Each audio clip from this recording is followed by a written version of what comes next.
अकलपुर नामक एक जहरीली गांव में सुरेखा उसके पति वरुण, सास भानुमति और ससुर आंजनेलु के साथ एक बड़े घर में रहती थी। बाप बेटे दोनों उसी गांव में एक दुकान में सब्जी बेचकर आए हुए पैसों से उनके परिवार का देखभाल करते थे। भानुमति बहुत आलसी थी।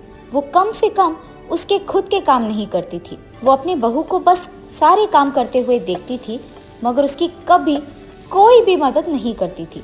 हमेशा बस घर पे पड़े हुए सोती रहती थी। उसके बारे में सबको पता होने के कारण कोई भी उसे कोई काम करने के लिए नहीं कहता था। एक दिन दोपहर के समय में सुरेखा उसके सास को खाना परोस रही थी। सासू माँ, आपको खाना कैसे लगा? आज मैंने घर के सारे काम जल्दी खत्म करके मेरे मनपसंद व्यंजन बनाया है। वाह, अब मुझे इसके सारे सवालों का जवाब देना पड़ेगा, पर मैं नहीं दूंगी। ऐसे वो सोचकर वो उसके बहू की बातें सिर्फ सुनती है और जवाब नहीं देती है। सासू माँ, मैं यहाँ इतना बात कर रही हूँ और आप चुपचाप बैठे हैं, और ऊपर से आपने मेरे कोई भी सवाल का जवाब नहीं दिया है। जब वो उसके सासू माँ से ऐसे बात कर रही थी, उसके घर के सामने से पद्मा नामक एक औरत को गुजरते हुए देख वो ऐसे कहती है, आप तो वैसे भी मेरे सवालों का कोई जवाब नहीं दे रही है, तो आपसे बात करके कोई फायदा नहीं है। मैंने पद्मा को बाहर देखा है, आप खाते रहिए, मैं उससे बात करके आती हूँ। ऐसे कहकर वो बाहर पद्मा के पास जाती है। पद्मा, पद्मा, रुको! ऐसे वो जोर जोर से चिल्लाती है। उसकी चीखें सुन पद्मा रुक के पीछे की तरफ मुड़ती है। हाय भगवान, सुरेखा ने मुझे देख लिया। उसे छुप के जाने की इतनी कोशिश के बाद भी मैं बच नहीं पाई। अब तो मुझे उसकी बकवास सुनना ही होगा, और कोई चारा ही नहीं है। ठीक तभी सुरेखा पद्मा के पास आती है और ऐसे कहती है, अरे ये क्या पद्मा, मेरे घर के सामने से गुजरते हुए भी तुम घर आए बिना चली जा रही हो। नहीं नहीं सुरेखा, मैंने तुम्हें नहीं देखा है, इसीलिए नहीं आई, वरना पक्का आती। पद्मा, आज ना मैंने मेरा मनपसंद बैंगन बनाया है, और पता है मेरे जैसे तो कोई भी खाना नहीं बना सकता। ऐसे वो लगातार पद्मा से बातें करती रहती है और ऐसे बहुत समय बीत जाता है। बाप रे, बहुत समय हो गया। अब अगर मैं इसे नहीं रोकूंगी तो ये सारा दिन मुझे ऐसे ही खड़ा करते बात करती रहेगी। सुरेखा, मैं स्टव पे चावल रख के भूल गई, मुझे तुरंत घर जाना होगा। हाँ ठीक है पद्मा, मुझे भी अंदर जाना होगा, सासू माँ को खाना परोसकर बहुत देर हो गया है। ये कहकर वो उसके घर के अंदर जाती है। ऐसे ही पद्मा सबके साथ बहुत बात करती थी। नया हो या पुराना, उसे कोई फर्क नहीं पड़ता है। हमेशा की तरह एक दिन सुरेखा उसके सासू माँ को खाना परोसकर पड़ोसी के घर जाकर उनसे बात करने लगती है। अरे रे, मैंने सासू माँ को खाना परोसे हुए बहुत देर हो गई है, मुझे घर जाना होगा, चलिए मैं निकलती हूँ। हाँ, भगवान का शुक्र है कि इसको उसकी सास की याद आ गई है, वरना वो सारा दिन यही रह जाती। और ऐसे सुरेखा उसके सास के पास जाती है। सासू माँ, हो गया आपका खाना? ऐसे कहते हुए वो देखती है कि उसकी सासू माँ खाना खत्म करके हाथ धोए बिना वही बैठी रहती है।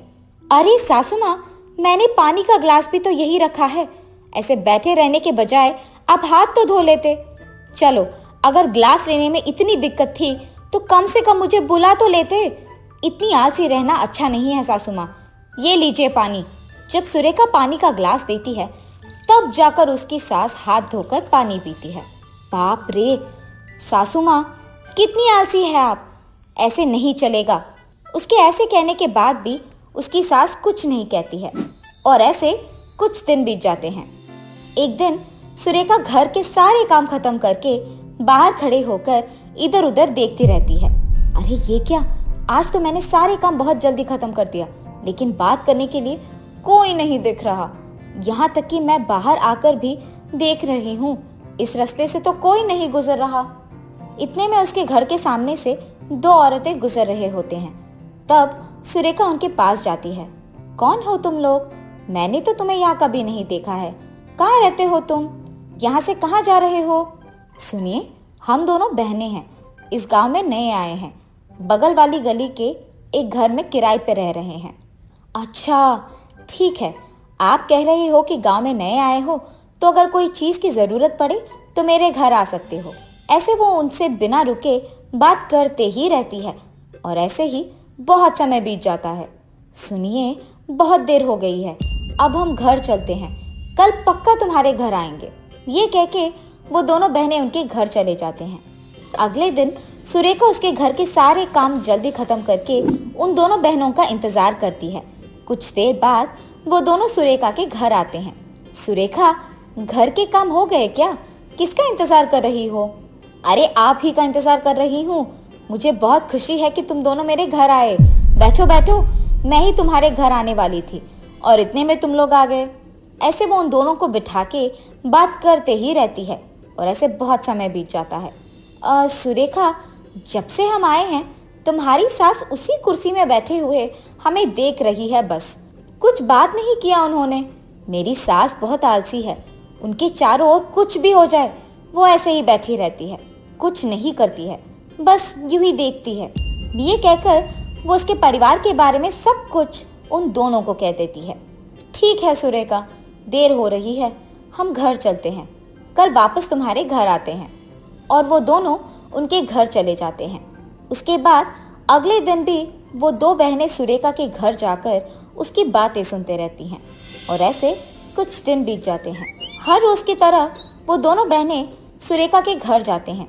अरे सुरेखा, हर रोज की तरह तुम अकेले खाना बना रही हो क्या? हाँ, तुम दोनों सासू माँ के पास बैठो, मैं काम खत्म करके अभी आई। तब बहनें दोनों उसका घर पूरा छान मारते हैं। बहन, हर रोज की तरह आज भी इसके घर में कोई नहीं है, सिर्फ सुरेखा और उसकी सास है। हाँ दीदी, यही सही मौका है। देर किए बिना सुरेखा को पूछते हैं कि वो उसके घर में पैसे, गहने और सोना किधर छुपाती है। उन्हें लेकर यहाँ से निकल जाना होगा हमें। ये फैसला करके वो दोनों रसोई में खाना पकाते हुए सुरेखा के पास जाकर ऐसे पूछते हैं, सुरेखा, सारा दिन तो वैसे तुम्हारे घर में सिर्फ तुम और तुम्हारे सास रहते हो ना, तो अगर कोई चोर वोर आ गए तुम महंगी चीज़ों को कैसे बचा पाओगी? तुम दोनों को चौकन्ना रहना पड़ेगा। अरे हमारे घर में चोरी होने की चिंता नहीं है, क्योंकि हमने हमारे पैसे, सोना और गहनों को एक अलमारी में रख के बंद कर दिया है। उसे सिर्फ मैं और मेरे पति खोल सकते हैं। चलो सुरेखा, तुरंत इस अलमारी को खोलो और हमें सारे पैसे, सोना दे दो, वरना हम तुम्हारे सास को जान से मार डालेंगे। ऐसे वो सुरेखा के गले पे चाकू लगाकर कहती है। सुरेखा चौंक जाती है और डर के मारे उन्हें अलमारी तक ले जाती है। मैंने तो सोचा कि तुम दोनों बहुत नेक और अच्छे हो, ये सब मेरी गलती है। अगर मैंने तुम दोनों को मेरे घर के अंदर बुलाया नहीं होता तो शायद ये सब नहीं होता। तुम्हारे बकवास के लिए हमारे पास कोई समय नहीं है। अलमारी खोलो जल्दी, वरना तुम्हारे सास को मार देंगे। मैं अगर इस कुर्सी से उठूंगी तो उन दोनों को चुटकी में बाहर फेंक दूंगी। तब तक इन्हें जितना हंगामा करना है करने दो। बाहर आते ही इन दोनों का काम तमाम कर दूंगी। सासू माँ, बाहर जाकर सबको बुलाइए। ऐसे सुरेखा जोर से चिल्लाती है। तुमने खुद तुम्हारे घर वालों के बारे में हमें बताया है। तुम्हारी सास इतनी आलसी है कि खतरे के समय में भी वो उस कुर्सी से नहीं उठेगी, तो उन्हें बुलाकर कोई फायदा नहीं है। ये कहते हुए बहनें दोनों सुरेखा के मुंह में कपड़ा घुसाकर उसके हाथ और पैर को रस्सी से बांध देते हैं। मेरे बहू को उन लोगों ने रस्सी से बांध दिया है, बाहर आने दो, उनको मैं एक सबक सिखाती हूँ। ये सोचकर वो उन दोनों को बस देखते रहती है और इस सब के दौरान वो बहनें उसके अलमारी में मौजूद सारी चीज़ों को लेकर घर से निकल ही रहे थे कि सुरेखा की सास उन्हें देख ऐसे सोचती है, वैसे भी ये लोग सोना और पैसे ही तो चोरी करके लेके जा रहे हैं, जाने दो, अब मैं इस कुर्सी से नहीं उठ पाऊंगी। उन दोनों के जाने के बाद भी वो उसके बहू को रस्सी से मुक्त करने के लिए भी नहीं उठती है। ऐसे ही शाम हो जाता है। शाम होने के कारण जब उसके पति और बेटा घर आते हैं तो सुरेखा को ऐसे रस्सी में बंधे हुए देख चौंक जाते हैं। भानुमति, बहू को ऐसे रस्सी में किसने बांधा? उसे मुक्त करे बिना तुम यहाँ क्या कर रही हो? क्योंकि भानुमति उन्हें कोई जवाब नहीं दे रही थी, वो सुरेखा के मुंह से कपड़ा निकालकर उसके हाथ और पैर को रस्सी से मुक्त कर देते हैं। तब जाकर सुरेखा उन्हें जो कुछ भी हुआ बताती है। बेटा, अब ऐसे रोककर कोई फायदा नहीं है। अनजान लोगों से ज्यादा बात करोगे तो ऐसे ही होगा, और तुम्हारे साथ ही मेरी बीवी का भी गलती है। उसके आलसी रहने के कारण ही ये हुआ है। ससुर जी, मुझे माफ कीजिए, आइंदा मैं ऐसे अनजान लोगों से हमारे बारे में सब कुछ नहीं बताऊंगी, ज्यादा बात नहीं करूंगी। पापा, जो हो गया सो हो गया। मेरे बीवी में बदलाव आया है, यही मेरे लिए बहुत है। मगर कल सब्जियां खरीदने के लिए भी हमारे पास पैसे नहीं हैं। अब हम क्या करेंगे? बेटा, हमने मेहनत से ही तो ये सब कमाया है, आगे भी यही करेंगे।